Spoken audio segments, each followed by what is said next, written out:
Do you want a balloon too, Georgie? Bonjour à tous dans l'émission du Losers Club, le podcast créé dans l'ambiance du confinement pour parler ensemble de séries, de films, de livres et de jeux vidéo. Pour cette émission, nous allons donc parler du dernier film de Christopher Nolan tant attendu, Tenet. Tenet. Assassin. Boum, boum, boum. Qui parle... Je vais pas y arriver. Donc c'est le film de Christopher Nolan tant attendu, un film qui parle d'espionnage, de retour dans le temps, de loop plutôt, et qui met en scène John David Washington, donc le fils du Denzel Washington très connu, Robert Pattinson, le fils de sa mère. Son père, voilà. Bien connu pour son rôle emblématique de vampire dans Twilight, mais bien sûr il a fait d'autres films entre-temps, encore heureux. Et Elizabeth Debicki, qu'on a connue dans The Night Manager. Il est sorti enfin en août en France et en septembre aux États-Unis. Donc une sortie en décalé, bien sûr, à cause de la fermeture des salles, à cause du Covid-19. Alors que beaucoup de blockbusters avaient été reportés en VOD ou carrément une sortie en 2021, la Warner Bros. Elle a pris le pari risqué de le sortir quand même en salle pour un film à gros budget, c'est-à-dire 200 millions de dollars, les cocos, donc on rigole pas là-dessus. Mais il n'y a pas ça dans mon compte en banque. Hein. Bah en même temps, toi, t'exploses pas des avions pour le fun. Hein. J'espère bien. J'avoue. Un Boeing 747. Bon, après, ils volent pas, donc... Alors, ça va être l'heure de connaître l'avis de nos très chers membres du Losers Club, que je présente de nouveau. Nous avons aujourd'hui Ugur. Bonjour Ugur. Salut Céline. Nous avons aussi Batman. Non, je veux dire Michael. Bonjour Michael. Tu l'as. Tu lasses. C'est difficile. c'est difficile de parler à l'envers. Ah, d'accord, il nous fait un palindrome de son prénom, c'est ça? Non. Mais non, de salut. tu l'as. Tu lasses. T'aurais pu dire... Là, on dirait Twin Peaks. T'aurais pu dire... C'est ça. T'aurais pu dire olé, parce que là, c'est le contraire de hello. Et ah oui, j'allais oublier Thierry. C'est moi qui ai des problèmes de mémoire à la Memento, j'ai l'impression. Donc, bienvenue à toi, Thierry. Salut. Et moi, on me présente plus, puisque je fais chier tout le monde à chaque émission. Le trou noir. Mais tu es un peu... Le ciné.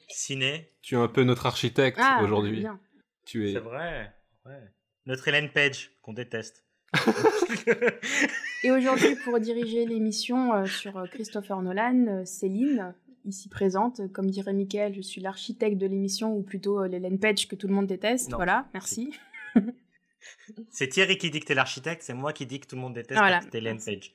Ah, il faut remettre les choses dans son contexte. Hein. Parce que sinon, ça va heureusement que t'es là pour mettre de l'ordre, parce que moi, personnellement, j'ai rien compris à Tenet, alors tu vas essayer d'éclairer ma lanterne, ou peut-être faire un peu du mansplaining. Non, je rigole. Donc maintenant, on est le dernier Nolan, Tenet, qui est un palindrome. All I have for you is a word. Tenet. It'll open the right doors, some of the wrong ones too.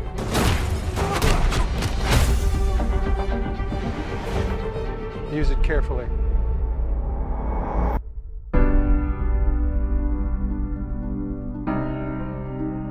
To do what I do, I need some idea of the threat we face. As I understand it, we're trying to prevent World War III. I'm not saying Armageddon here. No. Something worse. Alors, qu'est-ce que vous en avez pensé? Est-ce que vous avez tout compris? Est-ce que le film a rempli vos attentes après avoir été autant repoussé? Il a tellement fait parler de lui. Qu'est-ce que vous en avez compris? Surtout, moi, je suis bien curieuse de savoir. Qui veut commencer pour parler de... On commence par la personne qui a le mieux compris le film ou le moins bien compris? Alors, oui. Qui veut commencer? Peut-être la personne qui a le mieux... Alors, apparemment, Mickaël a tout compris du film et il va tout nous expliquer en 10 minutes. N'est-ce pas, Mickaël? Alors, moi, je vais pas faire d'analyse du film. Je vais pas vous dire qu'est-ce que ça veut dire ou pas. Je pense que c'est pas le thème. Je pense que Tenet, c'est un blockbuster efficace. C'est-à-dire que... Parce qu'il fait boum boum. Il y a beaucoup boum. d'action, ça fait beaucoup boum boum. Hein, et si vous le regardez en IMAX, ça fait tellement boum boum que vous sortez avec des acouphènes. Et donc, c'est un film d'action qui multiplie les scènes iconiques, la scène de route, la scène de combat qui permet en fait un peu de briller par la mise en scène. Donc c'est un film vraiment de mise en scène pour moi. Puis c'est beau, les scènes d'action elles sont entraînantes. Il y a vraiment des moments très intelligents. Du coup, moi j'ai beaucoup aimé l'action en général. Puis en fait il y a des gros problèmes. C'est un film à gros problèmes, c'est-à-dire que moi je n'ai pas compris les dialogues. Donc les dialogues étaient noyés dans du son. Donc moi je l'ai vu aux États-Unis donc sans sous-titres. Et je pense que là pour le coup les sous-titres étaient nécessaires pour comprendre le film parce que les dialogues sont étouffés par le son. Le son est tellement fort que l'on n'entend pas les gens parler. Et c'est un problème puisque quand les gens parlent vont introduire le concept. Mais au final, je trouve que les dialogues, quand je les entendais, c'était un peu débile et non nécessaire. Surtout, ça m'a fait beaucoup rire Kenneth Branagh avec un accent un peu russian. Voilà. Après l'accent français dans Hercule Poirot, voilà, on a l'accent russe dans Tenet. À quand un accent, je ne sais pas, chinois, yougoslave. Bon, c'était un indien. peu yougoslave là. Indien, voilà. Ça va pas passer, je pense. Et il avait une bonne tête de russe. Oui, il a une bonne tête de russe. Elle a une tête d'homme blanc, quoi, donc la moitié de la planète. Ouais, voilà. Quoi. Mais bon, en tout cas, les dialogues, moi, ils m'ont pas transcendé parce que je les entendais pas complètement. Mais t'as quand même compris le film, bravo. Mais j'ai quand même compris le film. Non, mais c'est vrai C'est-à-dire que moi, j'ai simple. pas trouvé qu'il était complexe. Ça va en avant, ça va en arrière. Il y a des petites surprises. Donc, il y a des trucs qu'on comprend pas, qui sont, j'appelle ça les petites surprises, les petits détails. Mais globalement, on comprend le film. Globalement, on comprend l'action, on comprend quel est le but. Voilà. Et je trouve pas que c'est pas tellement incompréhensible. Et quand ça essaye d'être incompréhensible. Et c'est ça le problème que j'ai avec Nolan tout le temps. C'est-à-dire qu'il essaye d'être incompréhensible le plus possible pour faire croire qu'il est plus intelligent que quelqu'un d'autre. Et moi, ça m'énerve un peu en général, donc j'en ai un peu rien à foutre quand il essaie de se faire chose-là. Donc je me focalise sur le plus important, donc là pour le coup c'est l'action. Et donc au final, moi c'est vrai que ça m'a un tout petit peu déçu. Je trouvais qu'il manquait de profondeur. Il y a des scènes intéressantes que je vais pas spoiler. Est-ce qu'on peut spoiler au final? Je sais pas. Un peu, pas trop. Bah, en tout cas, j'espère que vous avez vu le film avant d'écouter l'émission. C'est tout ce que je souhaite. Bon, il y a une scène qui j'ai trouvé très géniale, c'est la scène où en fait John Washington, il y a une première scène où après l'avion, il se bat avec quelqu'un. Et t'apprends que c'est lui. Et en fait, ce quelqu'un, on découvre que c'est lui-même. Et en fait, si on revoit bien la scène, en fait, c'est une scène tellement intelligente de mise en scène et de penser au voyage dans le temps. C'est-à-dire qu'au début, quand il se rencontre lui-même, il est choqué, donc il a du mal à combattre. Et du coup, il apprend à se battre mieux vers la fin de ce combat-là, quand il revient en homme noir, on va dire. Et donc, c'était intéressant de voir que quand... Oui. Ah, et puis qu'il se rappelle aussi quel coup il a fait, qu'il se rappelle sa manière de... Il se rappelle quel coup. Exactement. Mais au début, il est un peu chamboulé. Coups, en fait, parce qu'il se souvient que c'est lui-même. C'est ça. Et c'est ça qui est intéressant, que quand on voit la première fois, au début, le mec qui se bat contre lui, il se bat bien, donc il connaît ses coups, mais au bout d'un moment, il connaît plus ses coups. Il se perd. Mais parce que, à la base, il connaissait pas ses coups au début. Donc ça, c'était intéressant et j'ai trouvé ça vraiment intelligent de montrer en fait l'apprentissage de voilà, je viens de comprendre que c'est moi réversé, il faut que je comprenne et je sais quels coups je vais faire, tu vois, parce que je me connais. Donc ça, c'était intéressant et il y a des scènes vraiment comme ça super sympas, il y en a plein comme ça. Mais il y a plein de petites surprises, donc c'est sympathique, mais je trouve qu'il n'y a pas de construction de personnage, et donc au final, moi, aucun attachement pour le truc, je regarde, c'est sympathique, j'aime bien, mais sans plus. Ouais, je rejoins l'avis de Mika, surtout comme tu dis, dans les conversations, il n'y a pas d'émotion, c'est juste on discute parce qu'on est obligé, parce qu'on collabore, et sinon j'en ai rien à foutre de toi, c'est juste, voilà, j'ai besoin de ton aide, est-ce que tu veux bien m'aider? Oui, je vais t'aider. Et c'est principalement de l'explication c'est de l'explication. aux spectateurs, hein, pour la plupart. C'est ça, les dialogues, c'est que de l'explication de, voilà, comment on va procéder, comment va être notre mission d'espionnage. Donc, aucun rattachement de personnage, aucune relation qui est vraiment créée entre les personnages, et même les transitions, ça va tellement vite, on est un coup en Inde, on est un coup en Russie, un coup à Londres, ça va tellement vite, on a du mal à suivre, pourquoi on est... À un moment, on est à Oslo, genre ça va très vite, on a du mal à suivre les transitions et je pense que ça en fait c'était promo vacances le film. Ça fait en fait tourner un peu la tête et peut-être que c'est le but recherché par Nolan pour essayer de perturber le spectateur pour qu'il puisse pas suivre vraiment le déroulement, etc. Mais à la fin, ça fatigue un peu aussi parce que tu essaies de comprendre, attends, là on est où? Ok, on est en Inde parce que il doit parler avec cette dame-là. Sinon, après, par exemple, quand ils sont attaqués en Russie, pourquoi ils attaquaient déjà la Russie? Qu'est-ce qui s'était passé? Tu vois, genre, t'as plein de trucs. J'ai le sentiment qu'il aime bien faire des personnages assez manichéens, genre en mode lui c'est le méchant, mais pour qu'après t'apprennes de finalement il est pas si méchant parce qu'il aide aussi notre héros à faire ceci, tu vois. Ça, je pense, c'est le propre du film d'espionnage à la James Bond, qui était manichéen avant et qui, avec l'héritage, doit garder une part de manichéen, quitte à faire soit la femme qui aide, c'est une traîtresse, soit le méchant, finalement, il est gentil. Enfin, les schémas se répètent. Parce que même le personnage féminin, enfin, ce qui pourrait être un peu la James Bond girl, elle reste, je trouve, dans ce côté secondaire, même si, spoil, elle tue son mari à la fin, donc on va dire là, elle prend du contrôle, en fait, sur l'histoire. Quand tu sais que c'est un film de retour dans le temps, et que dès le début, elle te dit qu'il a disparu, son mari, tu sais que... Enfin, moi, en tout cas, j'avais un peu soupçonné qu'elle était mêlée à cette disparition, ou que le protagoniste était mêlé à cette disparition. Non, mais dès le début, elle dit que, justement, quand il la rencontre, elle dit que son mari, il a disparu pendant leurs vacances au Vietnam. Et du coup, elle revit cette scène parce qu'elle veut savoir comment il a disparu, mais en fait, c'est elle qui l'a tué. Oui, il y a beaucoup de trucs comme ça. C'est un peu comme dans Harry Potter, tu sais, quand... Ah oui, dans le 3, avec le retournement dans le temps. Ouais, dans le 3, où t'as des trucs qui se passent, mais on te montre pas, mais finalement, tu sais qu'est-ce qui se passe, tu sais...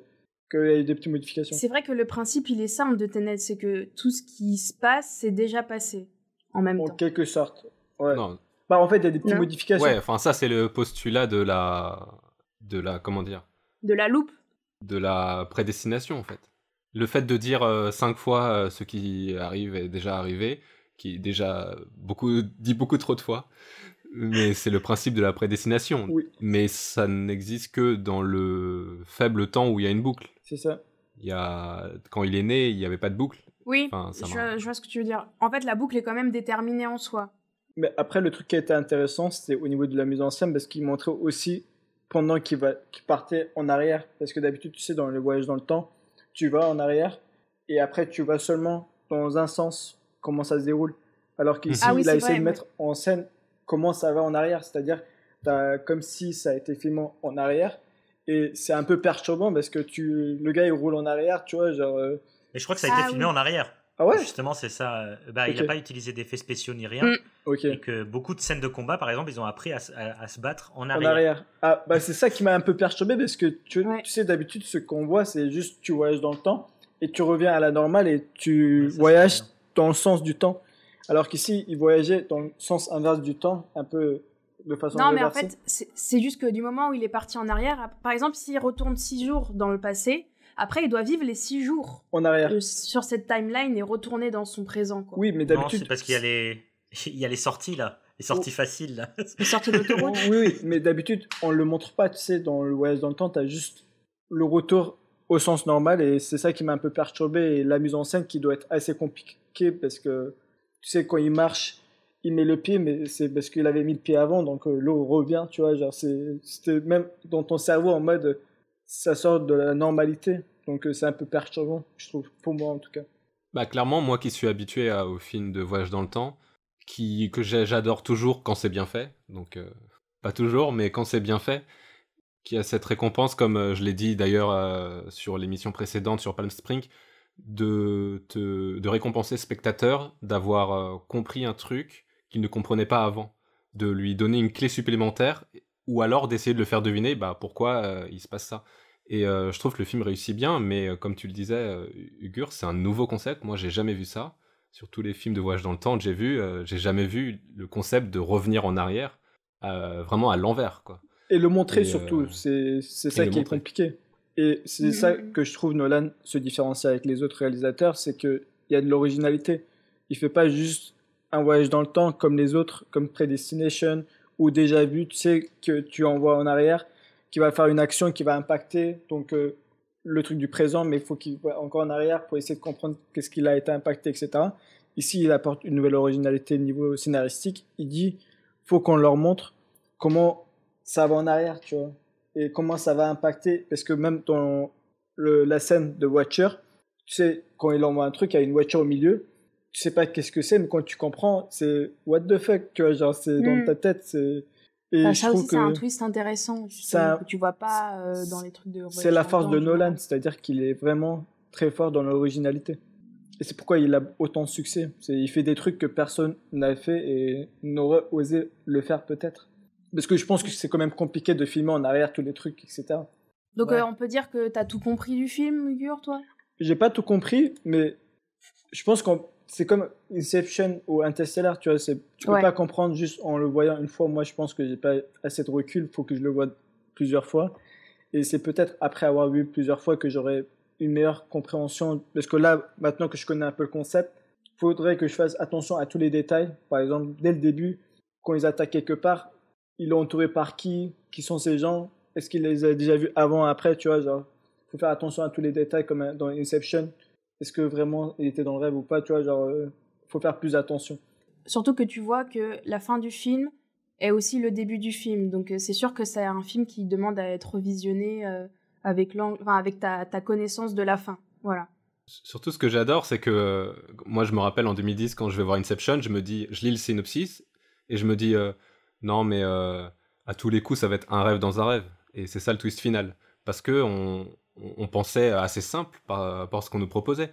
Et je vais au cinéma et en fait, la scène d'ouverture de 15 minutes, c'est un rêve dans un rêve. Et c'est ce que j'avais imaginé déjà. Ouais. Et après, pendant 2 heures, c'est autre chose. Et en fait, c'est la faculté qu'a Nolan de toujours surprendre et prendre avoir un temps d'avance sur le spectateur, même celui qui va essayer de pousser un peu le concept.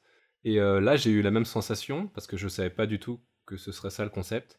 Je comprenais pas ce que ça allait être, mais je pensais qu'il y avait que cette idée d'objet altéré. Donc en fait, je savais qu'il fallait que je fasse attention aux détails du film, mais plus dans le sens où, dans le futur, il a créé un objet et il l'a envoyé en arrière, ce qui va lui permettre de l'aider son lui du passé. Je pensais que ce serait que quelque chose de linéaire comme ça. Pareil. Où la balle, voilà, on va voir plus tard comment la balle a été créée. On va le voir mettre un objet à tel endroit pour qu'il puisse le récupérer au début du film. Je pensais que ce serait ça. Et quand il y a ce fameux basculement où ils repartent à l'envers, et je me suis dit, waouh, il m'a encore surpris en fait. Oui. Et donc c'est vraiment la magie Nolan. On peut pas passer outre. En vrai, il y a une magie du blockbuster. Je suis tout à fait d'accord. Bah perso, j'ai peut-être été un petit peu moi déçue parce que je pense il y a aussi le côté on a tellement parlé du film. Il y en a beaucoup qui disaient que c'était même une suite d'Inception, tu vois. Donc en fait, j'avais une vision du film. Enfin, tu sais, justement, tu te fais des pré-films dans ta tête et j'ai été déçue par Tenet dans le sens où le côté film d'espionnage, pour moi, il est passé un peu à côté là-dessus parce que ça faisait plus film de conspiration. Il n'y avait pas trop d'explications sur d'où venait cette arme du futur non plus. Voilà, parce que je me suis dit en 2h30, il va peut-être en parler, mais pas trop.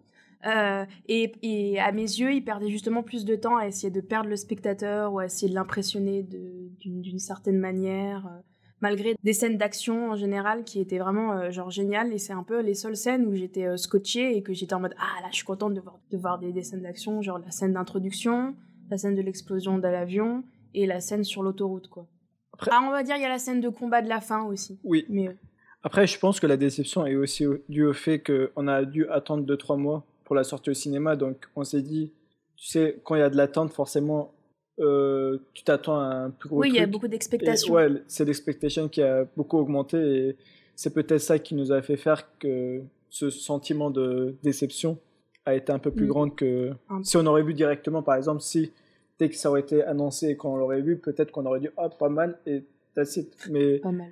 Bah justement, je m'attendais à un plus qu'un pas mal, plutôt en mode ah ouais, c'est vraiment le film de l'année, mais ça n'avait pas été mon sentiment en sortant de la salle, je sais pas pourquoi. Après, je pense aussi que moi personnellement, j'ai perdu, comment dire, ça fait tellement longtemps que je suis pas allé au cinéma que quand je suis allé au cinéma, j'étais un peu, j'avais comme si j'avais perdu mes repères et que je me retrouvais dans un endroit Avec le film, ça aide pas. Hein. Oui, et c'est un peu perturbant avec du bruit partout, etc. Et c'est... Après, ça reste quand même un truc vraiment à voir au cinéma parce que c'est visuellement très beau et c'est vraiment du spectacle qui coupe le souffle. Bah c'est ça en fait que je pense que c'est avec l'âge. Je pense que j'aurais vu ce film peut-être 5 ans en arrière, ou allez 10 ans en arrière, non 5 ans en arrière. J'aurais peut-être plus apprécié. Je pense que j'en ai marre de Nolan. On en parlera peut-être tout à l'heure, mais je pense qu'en fait, ça me... On peut enchaîner là-dessus si tu veux. Enfin... Non, bah je sais pas, peut-être on a encore envie de parler de Tenet, mais je pense que moi, ça me botte plus en fait. Je suis pas impressionné. Je vois qu'il aime le concept.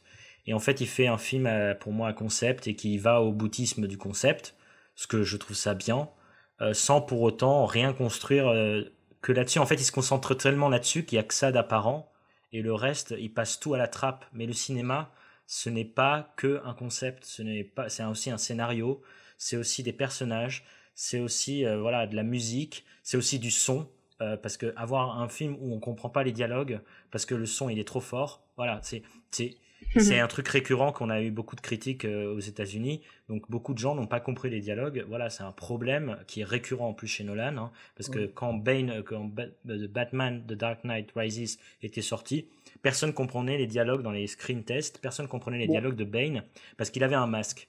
Et là, c'est la même chose, ils ont tous des masques, et ils parlent avec des masques, mais la prise son, elle est mauvaise, et te dire que c'est un film avec autant de budget, comme tu as dit tout à l'heure, et que la prise son, elle est mauvaise, ça la fout mal quand même. C'est dans l'air du temps de parler avec des masques. Ouais, exactement. En fait, c'est très proche de notre réalité. Non, mais tu as des mini-micros, tu les mets à l'intérieur du masque, et c'est bon. Alors, comment faire un film par Michael? Merci. Mais après, dans Batman, c'était Hans Zimmer qui avait fait le son, donc moi, ça me dérangeait pas d'avoir beaucoup de soundtrack qui accompagnait le film. Mais ici, c'était trop du boum boum boum pour rien. Et... Oh non, arrête. Il a fait la même chose. Il a fait exactement la même chose qu'aurait fait Hans Zimmer. Oui, mais Hans Zimmer, il le fait bien. Genre, non, là c'était. Moi, j'adore écouter Hans Zimmer. Non, là, j'ai vraiment pas aimé le son. Ça soulignait rien en fait. Ça soulignait tout le film. Et je pense qu'il s'est fait avoir. C'est comme de Dunkirk, dont le rythme était justifié en fait, par le sens qu'il y avait tout le temps de l'action. Ouais. Ou comme Inception. C'est Hans Zimmer pro Dunkirk. Oui, voilà. Ou comme Inception, où il pouvait se permettre de faire un rythme effréné parce que tu savais que pendant 2 heures, t'avais une voiture qui tombait d'un pont et il te le rappelait de temps en temps, et t'avais un autre truc encore, t'avais un homme dans sa chambre d'hôtel qui faisait autre chose, et t'avais encore ces scènes qui duraient 2 heures alors qu'elles duraient seulement 10 secondes ou 10 minutes, et qui permettaient de mettre de la pression avec du montage alterné, même quand dans la couche la plus lente, il se passait rien. Ce qui fait qu'il y avait une raison en fait de garder un rythme effréné et de garder du boum boum boum. Là, j'ai pas ressenti de raison d'avoir un rythme effréné. Moi, j'aurais voulu un concept que j'adore sur un film posé, tranquille, qu'on te guide, qu'on te laisse assimiler le concept et y aller tranquillement. Moi, je pense au film Primer, qui est un film de voyage dans le temps, où ils construisent des boîtes pour voyager dans le temps, qui est un film indépendant, donc sans budget et très lent, et que pas beaucoup de monde aime du coup, mais c'est un film conceptuel et ça t'aide en fait à comprendre, enfin t'as envie de le comprendre. Là, je n'avais plus rien à faire du film en fait. J'avais juste un mec qui me dit ça va vite, ça va vite, ça va vite, ça va vite. Ouais, c'est vrai. Oui, d'accord.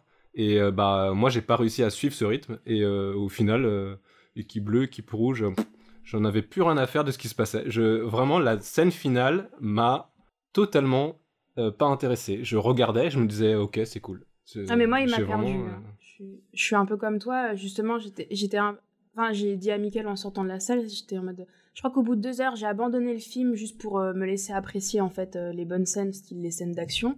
Et je me suis dit, peut-être je vais plutôt le revoir pour essayer de comprendre les dialogues, parce que sans sous-titres, c'était un petit peu la galère, faut avouer quand même. Il a perdu son temps à essayer de perdre le spectateur pour t'impressionner, mais moi il m'a mis sur.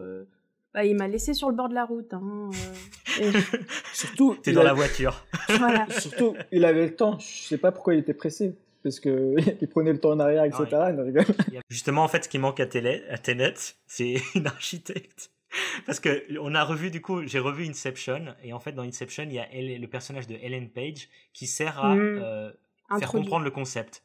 Et donc, c'est assez drôle de voir Ellen Page qui pose toutes les questions en fait, que le spectateur se pose. Du coup, là, en fait, ce qui manque à Tenet, c'est une Ellen Page qui est là pour poser les questions que l'on doit se poser. Alors que le mec qui vit le truc, il se pose aucune question, on dirait que... Il est très normal comme personnage.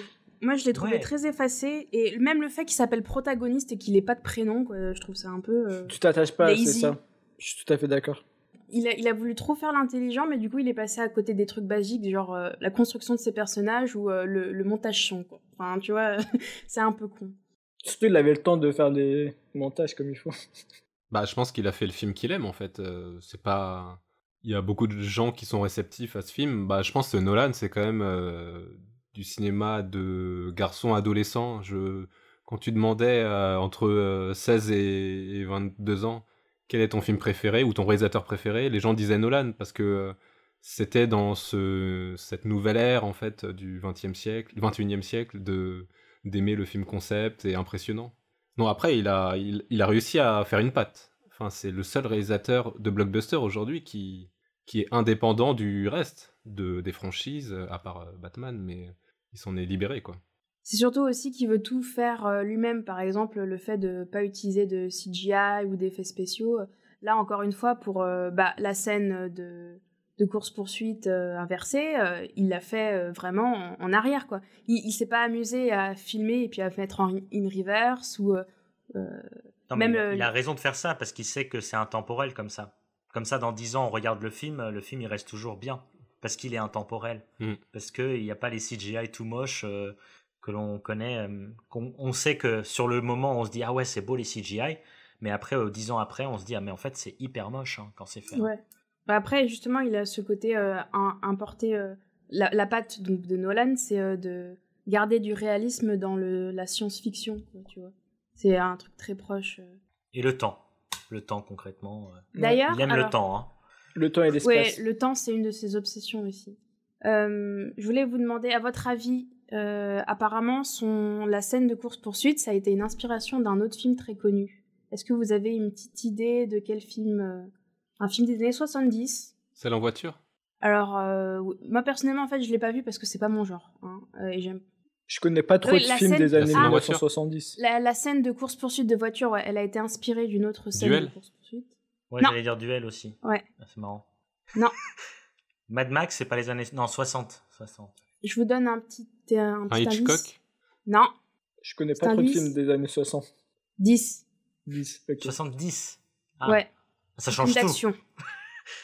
Non, un film d'action connu. Un John Carpenter. Ah, t'es pas loin. C'est dans la même veine parce que j'allais dire L'Exorciste. Ah, Friedkin. Ah, le convoi de Sorcerer. Non. Bah, le truc avec les camions, là. Ah, French Connection. Oui, il adore la French Overdrive. Connection. C'est French Connection. Attends, parce que j'ai le titre français, moi.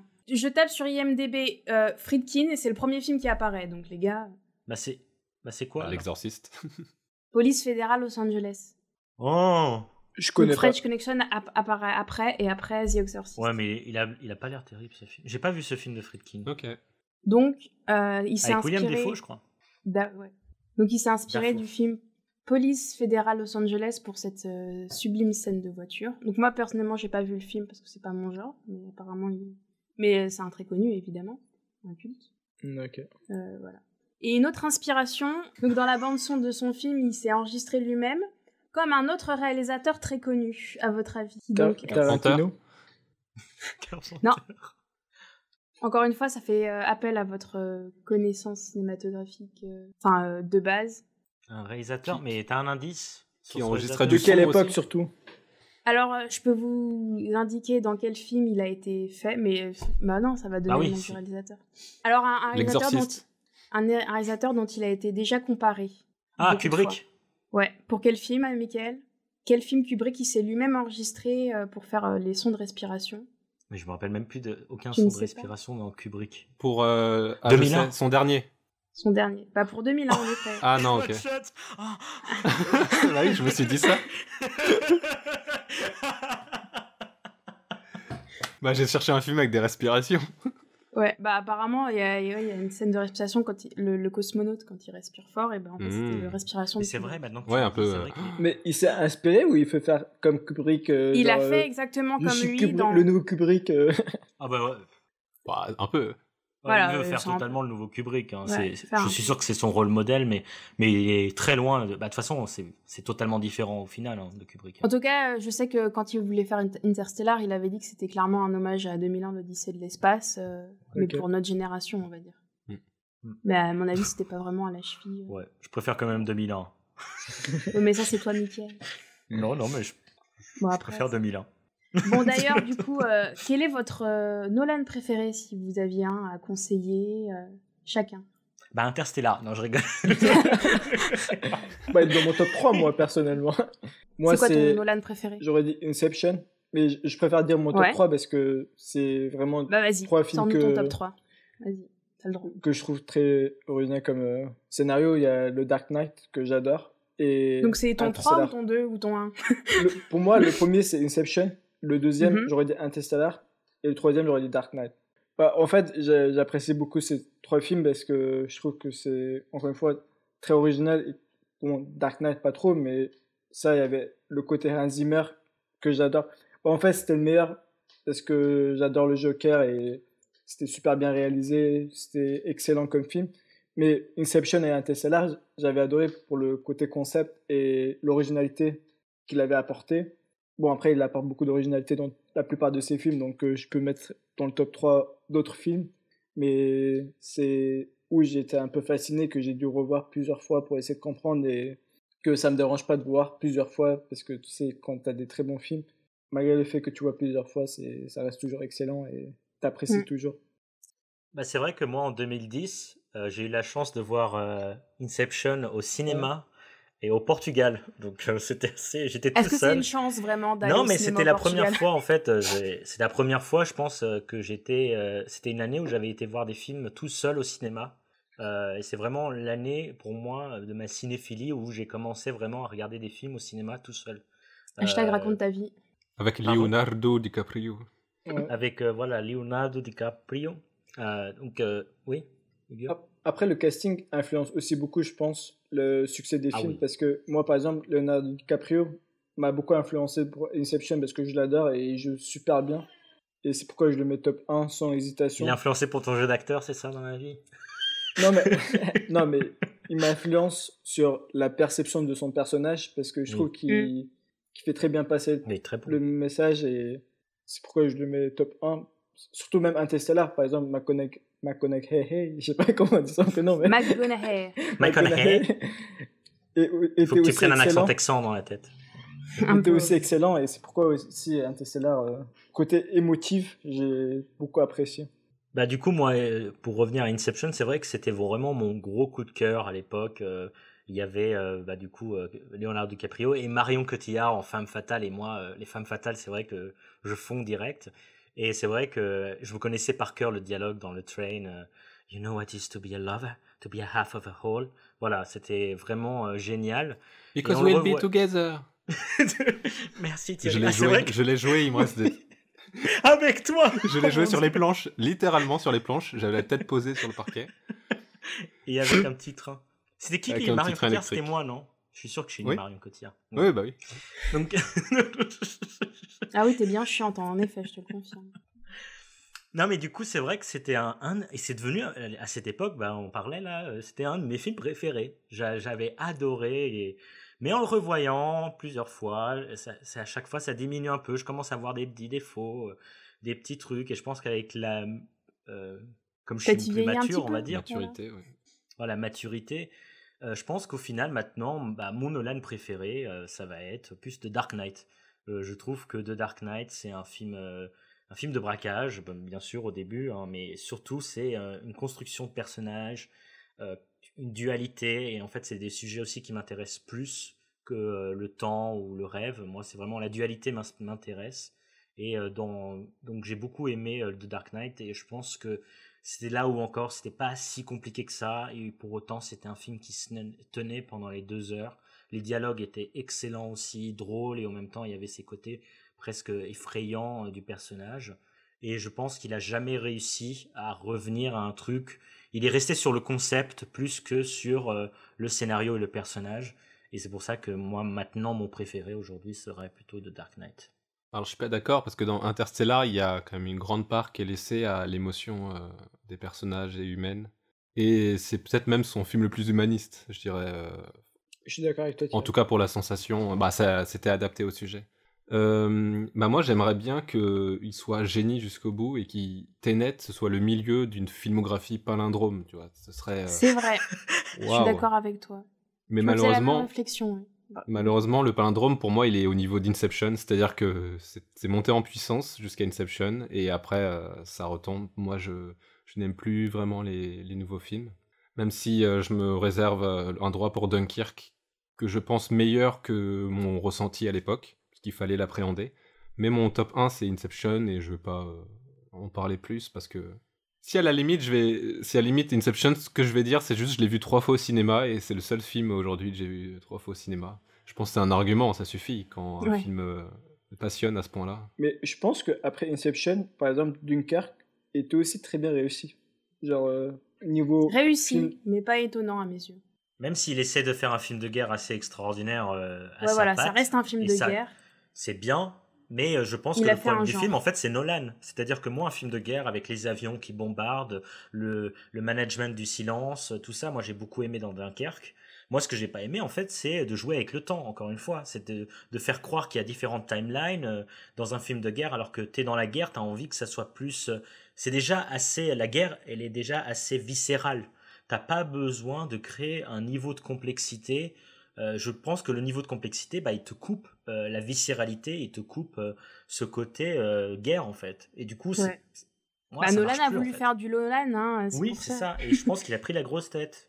Donc, il faut Moi, je pense pas redescendre qu'on un peu. on peut lui retirer ça. Il y a, alors si tu veux, une œuvre chronologique, tu regardes 1917, et du coup, un film de guerre, comme un film de zombies ou d'horreur, peut être réinterprété selon un point de vue et une patte. Et Mais ça marche pas pour moi. c'est ce qu'il fallait qu'il fasse de mieux, en fait, dans son style. J'avais trouvé que Dunkerque était réalisé de manière moderne, et c'est ça qui le rendait assez unique. Et comme 1917, genre, ils arrivent quand même à renouveler le genre du film de guerre, alors que c'est du coup un genre que t'as beaucoup vu, surtout sur la Première Guerre mondiale. Enfin, tu la connais l'histoire. Donc on n'a pas besoin de t'expliquer le pourquoi du comment, hein, mais on a juste besoin de t'impressionner quand même visuellement. Et là, Dunkerque, c'est lui, pas la deuxième, plutôt? bah, Oui. moi je parle de 1917. Ah, ok. Non, mais comme tu disais, oui, désolé. Et Nolan, lui, il a voulu t'impressionner de manière chronologique ou avec plusieurs timelines et plusieurs personnages, quoi. Pour le film de Seconde Guerre mondiale. Bah, moi, je pense qu'il construit surtout une filmographie autour du temps qui, mine de rien, C'est est vrai. intéressante. Et qui est souvent, enfin, qui est de plein de manières différentes. Dans Dunkirk, il te construit quelque chose autour du temps, comment dire, qui n'est pas du voyage dans le temps, de la science-fiction. Ici, et c'est plus de qui, l'angoisse. Ouais. voilà, et qui a sûrement énormément de sens derrière. Qui peut te dire qu'une horreur qui dure une journée entière est comparable à une horreur qui dure 1 heure dans un avion. Enfin bref. Mm. Je pense qu'il y a un postulat qui est intéressant, et il a fait pareil dans Memento, qui est du coup mon deuxième film préféré, ou qui est du voyage dans le temps sans être de la SF, encore une fois. Il est du voyage dans le temps par le montage, et il va encore une fois, enfin ça va être ses premiers pas dans le temps pour, comme je disais, récompenser le spectateur de réfléchir, d'être actif dans le film, et de lui donner du compte-gouttes. Et Memento, c'est construit à l'envers, hein. Finalement, c'est comme la fin de Tenet, quoi. C'est ça. Il a toujours tourné autour de ça. Bah, même Insomnia, qui est un remake, au final, c'est le temps parce que c'est une journée entière, parce que comme c'est dans le Nord, ça reste toujours le jour tout le long du film, parce qu'il n'y a pas de nuit. Du coup, il y a une notion que le personnage, il est insomniaque, et du coup, le temps, il le voit passer parce que justement, il est toujours en journée et jamais il peut dormir, jamais il peut se reposer. Et du coup, c'est une notion du temps au niveau du personnage. Qui est pour le coup, Insomnia, même si c'est un remake, que j'ai beaucoup aimé. Au final, j'ai trouvé que c'était un bon petit thriller, mais bon. En général, Nolan, c'est une bonne filmo. Je vais pas critiquer que Nolan, c'est pas une bonne filmo. Je pense que c'est juste ses derniers films. Moi, c'est vrai que j'ai un peu comme Thierry dit, là, il y a un pic. Inception, c'est un pic. Et après, on descend. Mais c'est toute filmographie a des hauts et des bas. Et on espère qu'il va revenir en hauteur et pas faire un palindrome. Pour le coup. Bah, du coup, moi, perso, mon film préféré de Nolan, c'est Memento. Parce que pour moi, c'était la base de sa filmographie. Je dirais Memento, Inception et Le Prestige, dont on n'a pas encore parlé. Mais parce que moi, je suis plus obsédée dans ces films par la notion de dualité. Et j'adore, en fait, ne pas faire confiance au personnage principal. Parce que justement, c'est dans les films où il n'est pas reliable, tu peux pas lui faire confiance, tu peux pas compter sur lui. Il a une espèce de dualité Dans Memento, il se ment à lui-même. Ce qui est très ironique, c'est qu'il se fait des tatouages où il s'écrit des mots sur... parce qu'il perd la mémoire, mais il s'écrit des mots à lui-même, mais en fait, il se ment. Et je trouve ça très... C'est surprenant et c'est malin, et c'est sadique aussi. Dans le Prestige, il y a le spoil, en fait, c'est que c'est un jumeau. Twist, oui. Voilà. Donc au final, pareil, le personnage principal, on peut pas lui faire confiance. Et pareil, Inception, à la fin, tu sais pas s'il est dans son rêve ou pas. Enfin, lui-même, il se ment. C'est lui-même qui... Ouais, mais justement, en fait, c'est ça que j'aime pas non plus maintenant. C'est que quand j'ai vu Interstellar, ce qui m'a énervé, c'est qu'on t'introduit des personnages et on te dit, ouais, lui, c'est un gentil. Tu sais que c'est un gentil. Et en fait, à la fin, tu découvres que c'est un méchant. Et ça, pour moi, c'est... à l'époque, je me disais, mais c'est un truc de Nolan et c'est trop souvent le cas. Pour le coup, dans Tenet, j'ai pas de souvenir qu'il y a ce genre de cas. Il n'y a pas Michael Caine, en fait, c'est le vrai méchant. Donc, il y a une ambiguïté sur Robert Pattinson qui sera un peu rogue. Plutôt qu'il serait au courant de tout depuis le début. C'est vrai qu'il est rogue. C'est vrai qu'il est rogue. Oh putain, il est totalement rogue. Mais, oui, ce que je reprocherais en fait dans la filmographie de Nolan, c'est, je crois que Mickaël, tu l'as dit avant, mais il aime bien se prendre de plus en plus, il aime bien se prendre la tête. Et parce qu'au début, par exemple, Memento, Insomnia, le propos, il est quand même clair, même si justement il y a des twists ou des timelines différentes. À la fin, t'es quand même satisfait, je sais pas comment expliquer, mais t'as quand même compris, ça a quand même été clair que, par exemple, c'est vrai que Interstellar, là encore, il m'a perdu. Il m'a pas perdu autant que Tenet, mais en tout cas, il m'a perdu. Et j'ai pas cité les Dark Knight parce que c'est un film de super-héros, alors pour moi, c'est un genre à part entière et c'était pas du Nolan concret. Et pour moi, pareil, Interstellar, il a voulu faire un film très proche de 2001 l'Odyssée de l'espace. Dunkerque, pour moi, c'était un film de guerre à la Nolan. Et Tenet, c'est une espèce de film, une parodie de film d'espionnage. C'est son James Bond, clairement, parce que il a essayé de faire dans le même genre, hein, clairement. Mais pour moi, Inception, c'est déjà du espionnage à James Bond. Après, lui, il disait que c'était plus un film de braquage, qu'il avait pris plus l'idée du film de braquage. Movie. Mais un ice movie de rêve. Mais je suis d'accord que Inception, en fait, aussi, c'est du James Bond, en fait. Il va beaucoup dans cette... Ouais. Et ce que j'aime beaucoup aussi, on n'en a pas parlé encore, mais dans Inception, dans Tenet, je pense peut-être dans les Batman, mais j'aime bien qu'il utilise un casting international, en fait. Et là, dans Tenet, il a un petit peu trop voyagé à mes yeux, parce que comme disait Ugur, on ne sait plus dans quel pays ils sont, et on est très perdus. D'ailleurs, vous voulez savoir, à votre avis... quels ont été tous les pays dans lesquels il a tourné. Donc tourné, hein, pas... parce qu'on parle de certains pays... Plutôt lesquels il n'a pas tourné. Ouais, voilà. Parce que par exemple, la scène du bateau, apparemment, qui est censé se passer au Vietnam, mais en fait, les autorités n'auraient jamais laissé un yacht stationné dans les eaux, une histoire de loi. Donc ça se passe pas au Vietnam, à votre avis, ça se passe où ? Thaïlande. Non. Mais en fait, on voit pas de décor, donc... Moi, j'aurais dit c'est l'océan, donc on peut pas savoir. C'est océan Pacifique ou océan Atlantique ? Atlantique. En fait, c'est plutôt une mer. C'est plutôt une mer. C'est la Méditerranée, j'imagine, ou la mer Noire. Non, voilà, c'est la Méditerranée aussi bleue. Ah je suis surpris. C'est la Méditerranée. Alors, trouve-moi le pays. C'est pas le Portugal. La Croatie. Non. La Turquie. Malte. Non. Chypre. Allez, Thierry. L'Italie. Lance-toi. Jette-toi à l'eau. Pourquoi moi ? Il y a plus de pays. Je sais pas, tu proposes rien. Il y a plus de pays. Il a fait le tour après la Turquie et les États-Unis. Il y a la Chypre, la Grèce. La Grèce, ouais, la Grèce. La Croatie. L'Espagne. Ah, t'es pas loin, Thierry. L'Italie. L'Italie, bravo. Mais je l'ai dit, moi. Ouais, il a dit. Ouais, on repasse la bande. Non, c'est moi. Repasse la bande à l'envers. Et pareil, ça n'a pas été tourné en Russie. Ah bon Non. Tu m'étonnes. Ouais. En Ukraine. En Finlande. En fait, il n'y avait aucun décor qui faisait penser à la Russie. C'est juste un terrain vague. Ouais, c'était juste un terrain qui, on dirait, il fait froid, c'est tout. D'ailleurs, on peut dire que les décors sont assez décevants. Quand on a, par exemple, Inception qui a une scène vraiment anthologique dans la neige, pour moi. En fait, c'est surtout la partie Paris, etc. Même Paris. Genre, là, retourner Paris, il faut le faire, quoi. Ouais. Même la scène d'ouverture, ou même je sais pas, l'ambiance japonaise. Ouais. C'est vrai. Là, il y a vraiment très peu de choses dans Tenet. Là, il va dans différents pays, mais il essaye en Inde, il essaye un peu dans le village, là, avec. Surtout dans le marché, oui, juste là, ouais. Mais il essaye juste là, en fait. Et sinon, le reste, c'est vraiment assez... Même par exemple, Voilà. la scène dans l'aéroport, ça m'a un peu perturbé parce que tu voyais les gens vraiment marcher très correctement et c'était un peu perturbant. Ça m'a La fait scène quoi, d'aéroport qui est censée se passer à Oslo, en fait, a été tournée en Estonie, à Tallinn. Et c'est le deuxième film qui a été tourné dans cette ville. À votre avis, c'est quoi le premier film très connu qui a été tourné dans cette ville en Estonie? De quoi? Un film étranger très connu. Je vais vous Français aider par... Argo. Non, par un réalisateur russe. Potemkin. Mais... Le cuirassé Alors, Potemkin. pas si vieux. Déjà Un que je connais réalisateur pas très connu. beaucoup de Franchement, réalisateurs. je te dis là, réalisateur connu russe. russe. C'est Le premier. Tarkovsky. miroir. Tarkovsky. Et pour quel film, à ton avis?